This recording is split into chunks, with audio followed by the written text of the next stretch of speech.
के व्यक्तिको एउटा गलत निर्णय नै उसको पतनको कारण हो या व्यक्तिले गलत निर्णय एकैचोटि लिन्छ?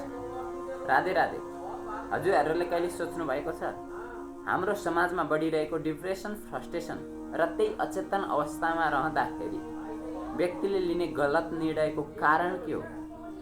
त्यसको प्रमुख आधार के हो? कहाँबाट सुरु हुन्छ? आउनुहोस् आज यसै विषयमा कुरा गरौँ।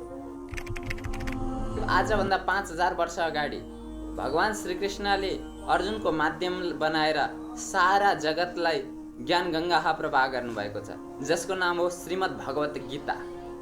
त्यही श्रीमद् भगवत गीताको 2 अध्यायको 62 र 63औं श्लोकमा व्यक्तित्वको नाश र व्यक्तिको पतन कसरी हुन्छ भन्ने विषयमा चर्चा गरिएको छ।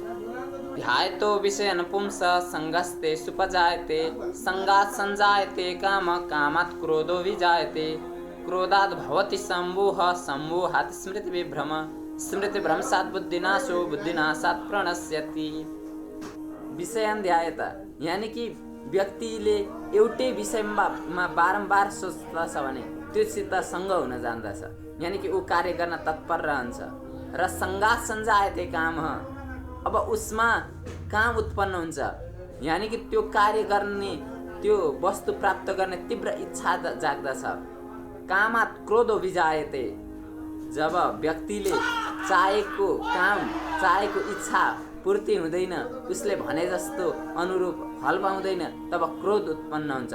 क्रोधात् भवति सम्मोह, क्रोधबाट सम्मोह उत्पन्न हुन्छ, यानी कि उसको विवेक हराउँछ, के गर्ने सही र के गर्ने गलत भन्ने कुरा बिर्सन्छ। सम्मोहात् स्मृति विभ्रम, अब उसको स्मृति विभ्रम हुन्छ, उसका आदर्शहरू, उसका संस्कारहरू भुल्न जान्दछ। स्मृति भ्रंशात् बुद्धिनाशो, अब यी सबै कुराहरू भइसकेपछि उसको बुद्धिले सही कार्य गर्न सक्दैन र गलत निर्णय लिन्छ।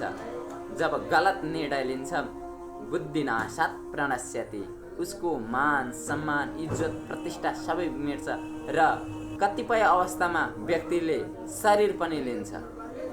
पतन एकैपटकमा हुँदैन, यो त एउटा सानो चिन्तनबाट सुरुवात हुन्छ। गलत विचार आगोको एउटा यस्तो सानो झिल्को जसले एउटा जीवन रूपी पुरै जङ्गललाई डडेल्लो लगाइदिन्छ, भस्म बनाइदिन्छ। त्यसकारण सही निर्णय गर्नको लागि सही विचार गर्नुहोस्, सही कार्य गर्नको लागि सही चिन्तन गर्नुहोस्। सही चिन्तनको लागि श्रीमद् भगवत गीता पढ्नुहोस् र श्रीमद् भगवत गीताले हाम्रा जीवनका सम्पूर्ण जीवन शैलीलाई नै उजागर गर्दछ र मार्गदर्शन गर्ने कार्य गर्दछ। हरे कृष्ण।